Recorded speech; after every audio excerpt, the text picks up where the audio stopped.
সনাতনী ধর্মাবলম্বীদের ধর্মীয় নেতা চিন্ময় কৃষ্ণ দাস ব্রহ্মচারীকে গ্রেফতার নিয়ে বিগত সপ্তাহগুলোতে বাংলাদেশে অস্থিরতা দেখা দেয়।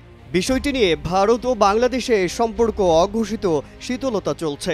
এমন পরিস্থিতির ভেতরে ভারতীয় সংবাদ মাধ্যম আনন্দবাজার এক প্রতিবেদনে জানিয়েছে, ভারতের সঙ্গে সম্পর্ক এগিয়ে নিতে চাইছেন অন্তর্বর্তী সরকারের প্রধান উপদেষ্টা ডক্টর মোহাম্মদ ইউনূস।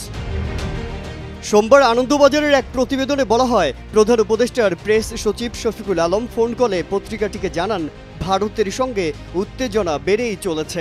আমরা এই উত্তেজনা প্রশমিত করতে চাই। অনলাইনে কৃত্রিমভাবে উত্তেজনা ছড়ানো হচ্ছে।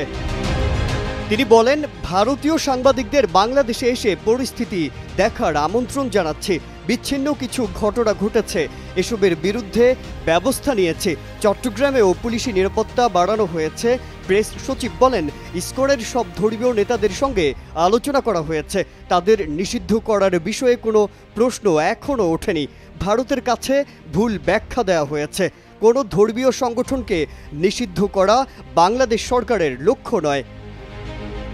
এদিকে বর্তমান উত্তপ্ত পরিস্থিতিতে আনন্দবাজারের সঙ্গে কথা বলেছেন বিএনপির ভাইস চেয়ারম্যান আব্দুল আউয়াল মিন্টু। তিনি পত্রিকাটিকে বলেন, বিভিন্ন সামাজিক মাধ্যমে পরিস্থিতি যেভাবে ব্যাখ্যা করা হচ্ছে তাতে মনে হচ্ছে বাংলাদেশে পুরোদস্তুর সাম্প্রদায়িক সহিংসতা চলছে, কিন্তু বাস্তব পরিস্থিতির সঙ্গে এর কোনো মিল নেই, সেটা মেলে না। তিনি আরও বলেন, সম্প্রতি নোয়াখালী ঘুরে এসেছি, ঢাকাতেও যাতায়াত রয়েছে। কোথাও হিন্দুদের সঙ্গে মুসলমানদের কোনো তর্কাতর্কি বা উত্তেজনা দেখা যায়নি। জাল ভিডিওতে অনেক কিছুই দেখানো যেতে পারে।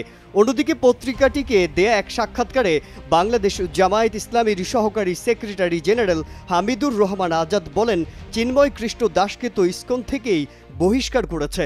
সবাই তার সাক্ষী। যে ঘটনা ঘটেছে তা হিন্দু ধর্মাবলম্বীর বিরুদ্ধে প্রতিহিংসার ঘটনা বলে আমরা মনে করি না।